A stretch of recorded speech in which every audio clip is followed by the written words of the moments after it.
Hey, welcome to the Global Sunday, everybody, and happy Black History Month. Happy Black History Month, a month where we celebrate as black people and support each other as black people. But there's still people out there who will always ask for a discount.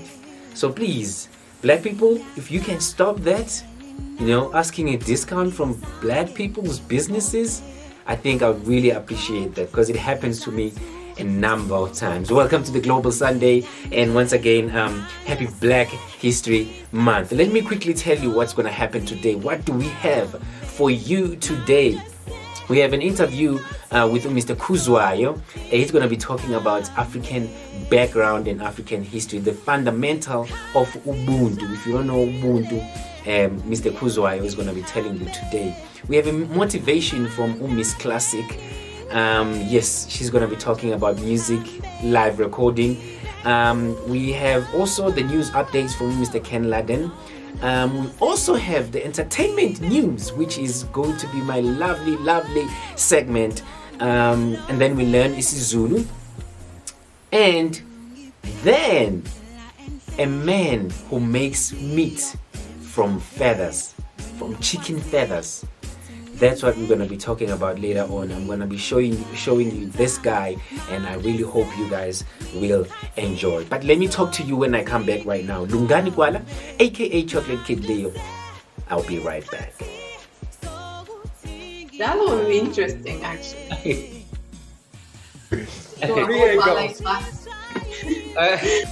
will be interesting, actually. That will be interesting. Cheers.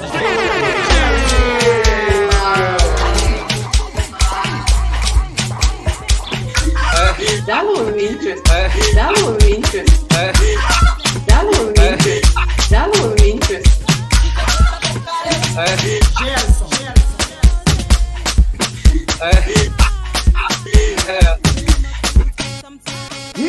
That will be interesting. That will be interesting. Interesting. That will be interesting.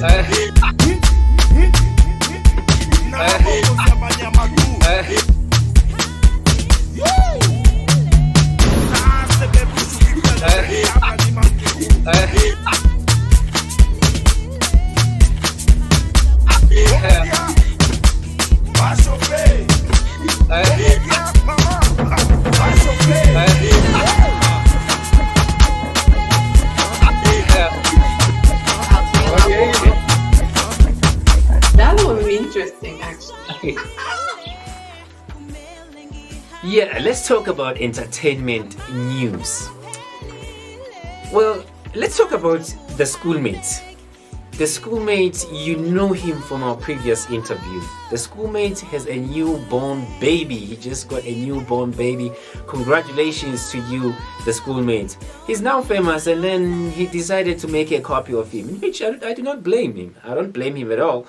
I mean, that's exactly what I would do. Once I get famous, I'm just going to get a copy of me, My child won't have to work so hard to be famous because, my dad is famous. Congratulations to you, the schoolmate.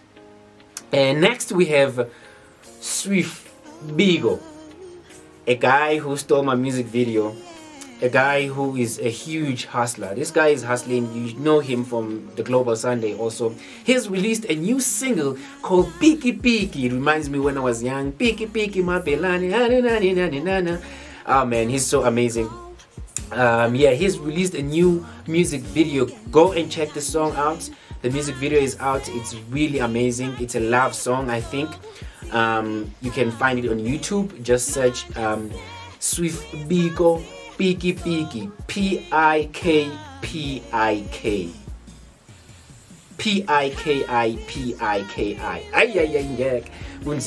And then next we have Prince T, my man, a guy from Limpopo, a Limpopo boy. He just released a music video called Dikgomo. I think Dikgomo means izinkomo. I'm not sure, but I'm looking forward to ask him what does Dikgomo means. A guy from a place where, there's people who fly while they are sleeping, if you know what I mean. Limpopo. Anyways. Which brings me to Raja Weird. Raja has just released a package which is called the Mirror. The package, there is the book and the CD. So this has never been done before, and Uraja, I think he's the first one to do it. If there's somebody else who has done it before, I haven't seen it. But now you can tell Raja has a computer in his mind, so I'm not really surprised. Yeah, he's released, he's actually releasing it end of this month. I'll make sure and I'll let you know how to get access of this package, but do get in contact with Uraja to find out more about this package. The Mirror, it's the book and the CD. Moving on to Lexi Lex, a female who is doing more than other male are doing out there. So yeah, she just released a new music video called Confession. It's a hit single. It's on YouTube. You'll find it on YouTube and other online TV stations. Yeah, just search Lexi Lex Confession. You will find that music video. She is amazing. You know her from Global Sunday also. And then, what we all been waiting for, a man who makes meat from feathers. Ah, man, this is crazy. Okay, you know what? I know you are confused as I am confused. But this sounds interesting because I'm really tired of eating meat. So if there's a way that I can have meat without killing a chicken, why not? I mean, let's give that guy a bell, man. Let's give that guy a bell. Watch this video and we talk some more when we come back. Sorawut. Hi, my name is Sorawut and I found a way to make meat from feathers. One day, Sorawut was walking past a slaughterhouse when he noticed people throwing away boxes after boxes of chicken feathers. Turns out, when a chicken goes to a meat factory, 90% of it is used as food and 10% of it is thrown away. Which might not seem much, but every day millions of chicken are killed for meat, which means every day millions of tons of feathers are dumped in landfills or burned away just like that. We lost a lot of resource because like feathers is high protein resource, and I think like we can use this in a better way. So he had one crazy thought. What if we could eat the feathers? It's a crazy question, but turns out we can, because chicken feathers are chemically similar to chicken meat. So technically speaking, with a bit of work, you could turn feather into edible meat. You just need to make it taste like meat and look like meat. So Sorawut took some feathers from a slaughterhouse, went to his lab, crushed the feathers, turned them into liquid, put in some food thickeners, mixed them up for a long time, added some spices, put the mixture into an oven, let it cook for hours, and finally the tasteless feathers were transformed into chicken meat with 0 carbs and 0 fat. It took me almost a year to finally figure out the right recipe. But he did it. With his method, he made feathers into dishes like this, this, and this. So maybe one day you can also get a taste of these feathers too. Sorawut may be crazy to try and eat feathers, but sometimes crazy people are the ones who change the world. I think it's the best material for food in the future. I like it. It's my new experience for eating.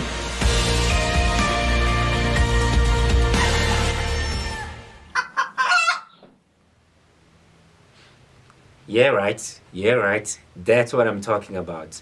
Give that guy a bell. That's my man. This is amazing, really.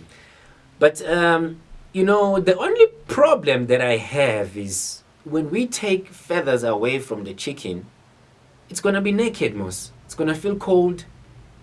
And, oh, I have an idea. My mom will have work. I think we should start working on getting chicken clothes so they can wear some warm clothes. I think that would be amazing. So if you have your mom owazukthunga, I think your mom might have a job, or your granny, or whoever from your family who knows ukthunga. I think we should start preparing to get clothes for chickens because they definitely gonna need them soon. And yes, fortunately for us, we're not gonna be eating chicken soon. I think that's really amazing. That's really amazing. And finally, our news specialist, Mr. Ken Laden, just got his second shot of COVID-19. This is him showing off at the clinic. I don't know wherever this place is, but so far, he reports from him, he's doing fine. He's been told he's going to get a bit drowsy, but we're still waiting to hear from him with how he feels and stuff like that. But yeah, that's it for entertainment news. Let's take a break and come back to talk some more. Lungani Kwala, aka Chocolate Kid Leo. I'll see you now.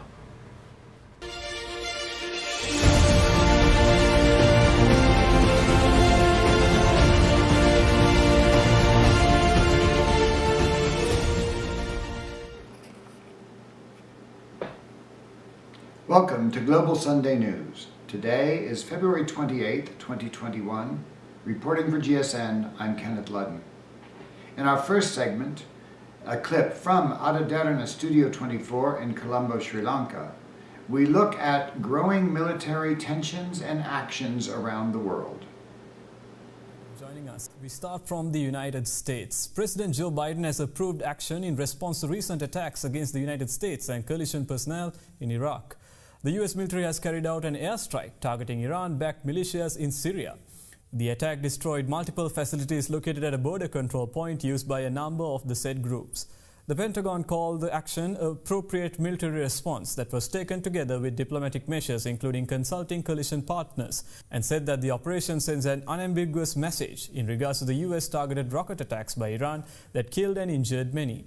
The statement issued also reaffirms that President Joe Biden will act to protect American and coalition personnel and has acted in a deliberate manner that aims to de-escalate the overall situation in both eastern Syria and Iraq. The Syrian Observatory for Human Rights said the strikes had killed at least 17 pro-Iranian fighters and destroyed 3 lorries carrying ammunition.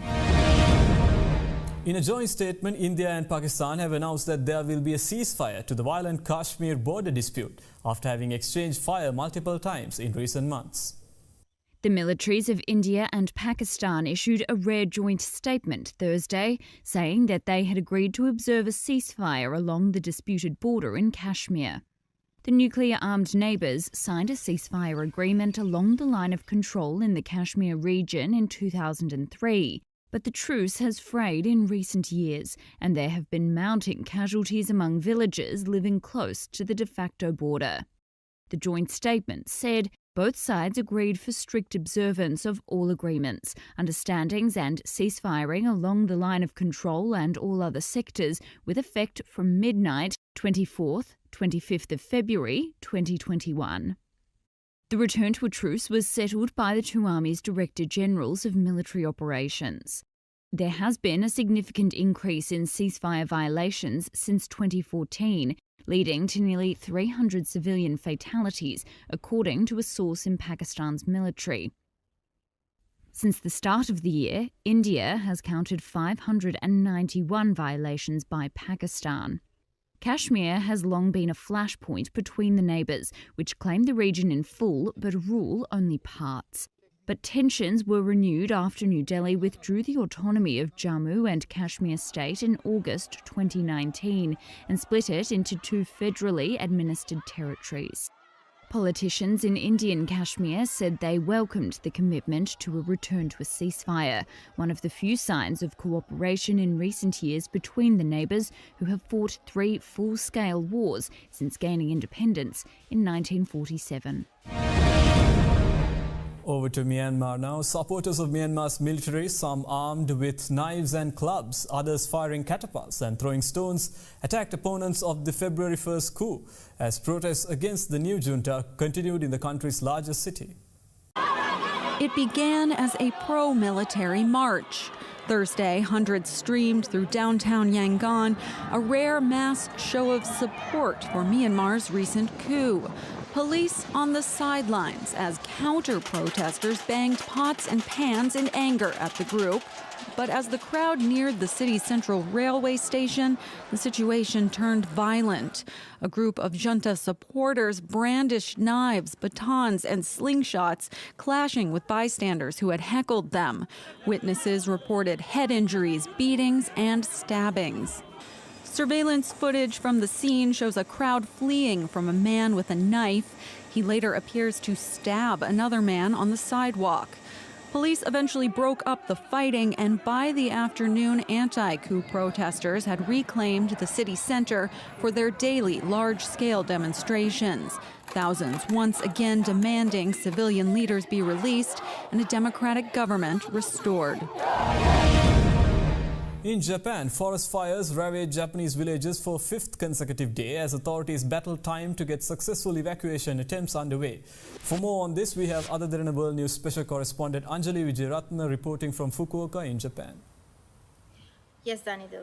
A forest fire in sparsely populated area 75 kilometers north of Tokyo continued to rage for a 5th day, as local officials were set to ask dozens more households to evacuate hillside villages. The fire in the vicinity of Ashikaga City in Tochigi Prefecture has continued to spread since breaking out 5 days ago. Despite efforts by firefighters on the ground and military helicopters dozing the areas. Aerial footage shot by a local broadcaster showed the forest fire burning in a mountainous area right next to the Ashikaga City. No injuries have yet been reported, but the fire has scorched about 100 hectares so far and burned down a mountain temple, according to the prefecture. About 15 villagers had been evacuated in the total as of late. Evacuation efforts continue as officials and villagers race against time to get to safety. Damage control is estimating great losses of property in finance, which the government is yet to comment on. Back to you, Danidu. Thank you. That was Other Than a World News special correspondent Anjali Wijeratna reporting from Fukuoka in Japan. An illegal gold mine in Indonesia's Sulawesi Island collapsed on nearly 24 people who were working inside, killing many and leaving many workers missing. Families crowd around this gold mine hoping their loved ones will be pulled out alive. Digging for gold turned deadly for miners at this illegal site in Sulawesi when a landslide caused the pit to collapse, killing over 5 people. Rescuers have saved over 15 people so far. They are desperate to reach dozens still trapped under the rubble. Officials say unstable sand is to blame for the disaster. Now they are battling the elements to find survivors. This mine is one of several illegal pits dotted across the country. The practice is common in Indonesia, but unlicensed mines like these with fewer safety regulations regularly fall victim to landslides and flooding. An estimated 1 million people in the mineral-rich country work at illegal mines. As well as dying in these kinds of disasters, the miners also risk being poisoned by highly toxic mercury, which is needed to process gold. In our second news segment, we review developments and new problems with the COVID-19 vaccination rollout program worldwide. Armenian Prime Minister Nikol Pashinyan addressed thousands of allies who answered his call to rally in the capital of Yerevan in a show of the support after the military's call for his resignation. Armenia's prime minister is calling for his supporters to rally for him and is warning of an attempted military coup after the army demanded his resignation. Protests and counter-protests appeared in the capital shortly afterwards on Thursday. It's not immediately clear if the army is willing to use force to make Prime Minister Nikol Pashinyan resign, along with the rest of his administration, or whether it was just talk. But the leader has faced calls to quit for months over his handling of the devastating military conflict it fought with Azerbaijan last year. And the army, in a written statement, said, quote, "The serious mistakes in foreign policy have put the country on the brink of collapse." Thousands of people are believed to have died in the fighting with Azerbaijan, where ethnic Armenians lost huge areas of territory to Azeri forces. Thursday's development has also alarmed Russia, which has a military base in Armenia and has peacekeepers watching the region. It's calling for calm and for Armenians to work within their constitution. Turkey, which supported Azerbaijan during the conflict, is condemning the move as well. The Turkish government says coups are unacceptable no matter where they take place. The EU focuses on jab production in a recent meeting via video link with multiple countries pledging to ramp up manufacturing and inoculation in the immediate future. For more on this, we have Adaderana World News special correspondent Nivartana Kahandavita from Benevento in Italy. Yes, Danidu. European Union leaders met via video link to find ways to speed up the production and rollout of COVID-19 vaccines in a race against the emergences of new variants that some fear could bring a third wave of the pandemic to the continent. The Executive European Commission told the leaders that 51.5 million doses of vaccines have so far been delivered to the bloc and 29.17 million administered, with about 5% of citizens having had their first dose. The Commission and EU countries have come under fire for missteps in their joint inoculation program and a stuttering rollout of shots that has lagged badly behind Israel, Britain and the United States. The 27 countries are pushing for smoother delivery for shots and ways to quickly produce updates to cope with mutations. The leaders of 5 European countries said in a joint letter that no country can afford to lose this battle. Back to you, Danidu. Thank you. That was Adaderana World News special correspondent Nivartana Kahandavita from Benevento in Italy. While the need for vaccines arises, the space required for the manufacturing of the shots becomes a quickly stunting problem as companies like Moderna struggle to keep up with demands. The number of available COVID-19 vaccine doses is steadily rising around the world, but a shortage of physical space that meets standards for pharmaceutical manufacturing is becoming a bottleneck. That's according to drug makers, construction experts and officials involved in the US vaccine program. The production of raw materials, vaccine formulation and vial filling requires special clean rooms. They need features like air cleaners, sterile water and sterilising steam. Moderna this week announced plans to expand vaccine manufacturing capacity, but said it will be a year before that can add to its production.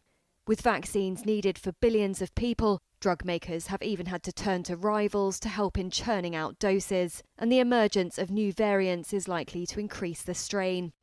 Many are counting on the authorisation of Johnson & Johnson's vaccine this week. Longer term, tackling COVID-19 may require annual shots to protect against new virus mutations similar to the flu. Building new facilities and even expanding existing sites has typically taken years.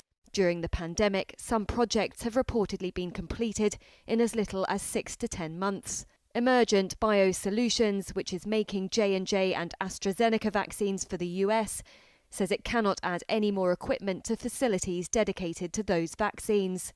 Some firms are purchasing and repurposing existing plants to sidestep construction. Pfizer partner BioNTech bought a German facility from Novartis in September. Now, as the world continues to grapple with the rapid spread of new COVID-19 variants known to be more transmissible than the original, scientists have found a new variant in New York City, and they warn it could threaten the city's progress on the pandemic. A new coronavirus variant is on the rise in New York City, and health officials warn it shares some similarities with a more transmissible and intractable one first discovered in South Africa. Columbia University researchers said the new variant was identified in samples collected in New York back in November, and by mid-February represented about 12% of cases. The same variant was described in research by California Institute of Technology scientists. Neither study has been reviewed by outside experts. According to researchers, the variant contains a mutation that has been shown to greatly reduce the effectiveness of monoclonal and vaccine-induced antibodies. Those studies have shown that recently launched vaccines are still likely to neutralize the virus and protect against severe illness, even for infections with new variants. Still, vaccine makers are taking no chances. Some are working to develop booster shots to combat mutated versions of the virus. Cases and hospitalizations in New York City are well off their peak from last month, mirroring a trend seen across the country. The United Kingdom's Deputy Chief Medical Officer says the number of British citizens being vaccinated against COVID-19 each day is slowing due to supply fluctuations. After becoming the first country to begin a mass COVID-19 vaccination program, the UK is now seeing a slowdown in the number of people getting vaccinated each day. According to the UK's Deputy Chief Medical Officer Jonathan Van Tam, the drop in vaccinations is due to supply fluctuations, adding it will take a few months before vaccine manufacturers are able to produce doses in a steady routine. He also raised concerns that global supply restraints have also hampered the rollout. So far, nearly 18 million Britons have received at least one dose. However, the nation's daily total has dropped since topping 15 million earlier this month. By comparison, the country saw some 192,000 doses being administered this past Monday, compared to over 275,000 a week prior. Meanwhile, AstraZeneca has told the EU that it expects to deliver less than half of the vaccines it was contracted to supply in the second quarter. Thank you, Adaderna Studio 24. Many of you have asked why we incorporate the news segments from Adaderna. The answer is authenticity, integrity, and high standards. Which brings me to our topic for today, standards. Many appreciate and aim to achieve the results of maintaining high standards. Things like trust, admiration, and access. But few are willing to do the hard work achieving a high standard requires. Look at the work you do, each of you. Is the quality consistent? Are you reliable? Have you made sure everything is accurate? Did you take time to check sources? Make sure everything is well done. For those who take time to learn and care to maintain a standard, the rewards in life are excellent. Maintain the highest standard you can, and always seek to improve on that standard, and your life will transform. Back to you, Lungani.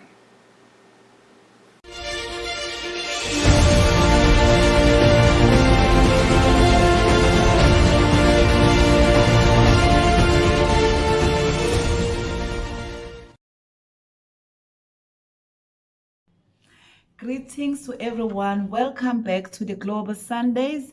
This is your one and only, the Queen of Global Sunday. I'm going to give you a motivation today based on the wonderful, fabulous topic, which says music studio recording versus live recorded DVD. I'll repeat again so that you can understand clearly.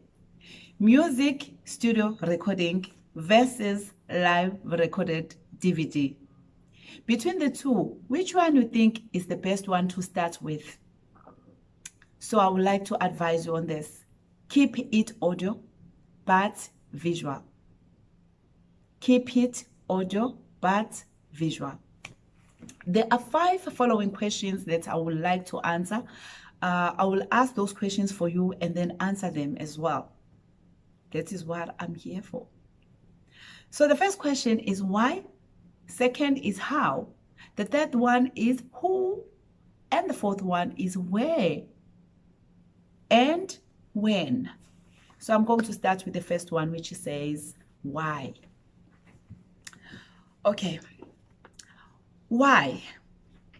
You can beat so many birds with just one stone. You know that, right? So if you do your live recorded DVD, that is what you are doing. Why am I saying that? For an example, you can have your recorded audio for your song, and have visuals, music, video. You can have a short video clip for your advertisement. You will have access to audiovisual royalties. You will also have the access to the best advertising materials. And on top of that, you will have your song to be well promoted before it is recorded. Through the marketing for audience development that will attend your video shooting. I'm sure you agree with me on that. That is why I was saying you can beat many birds with one stone. Okay, I'll go to the following question, which says how?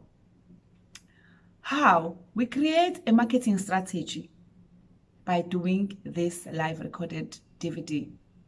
We submit it to your partners, to your potential partners, such as the music venues, the theaters, art center, art practitioners, and as well as the production directors.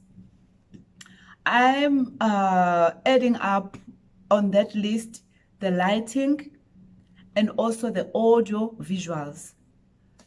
Not to leave journalists, media house as well. You can be able to ask all these people to support you to make your dream to come true. All right, now I'm going to go to that question which says who? No one but yourself. You are responsible to make this dream to come true as well. You are responsible for your craft, remember? Don't wait for Messiah to come and rescue you. Believe in me, with great partners such as venue owners, fellow musicians, production companies, these are the people that can make your dream to come true. If you present your work to them with great marketing strategy that can benefit them. Now I'm going to go to the question number 4, which says, where? Your music video can reach out to digital platforms nationwide, TV channels, social networks as well. Now I'm going to go to the last question saying, when? When? Your music reach out to you and to your audience on the same day of its recording. The audience of the same of the event that will come to your live DVD. They will develop an interest to buy your music. Short space of time for your music to be uploaded into social media platforms, digital distribution system, and TV channels. That was the last motivation for you for today. But before I end, I would like to send a special dedication to the one and only, the inspirational director that motivated me today, which is Mr. Atlas. You know him on Facebook by Pilani Duma. He's got a website if you want to follow him and ask more questions or to give you advice on what I was talking about. And he is also doing some of this live recording music for those who would like him to help. His website is www.sagiafoundation.co.za. You can also find me on my website. It is www.missclassicglobal.co.za. I hope you enjoyed today's motivation. Boo, boo, boo, boo.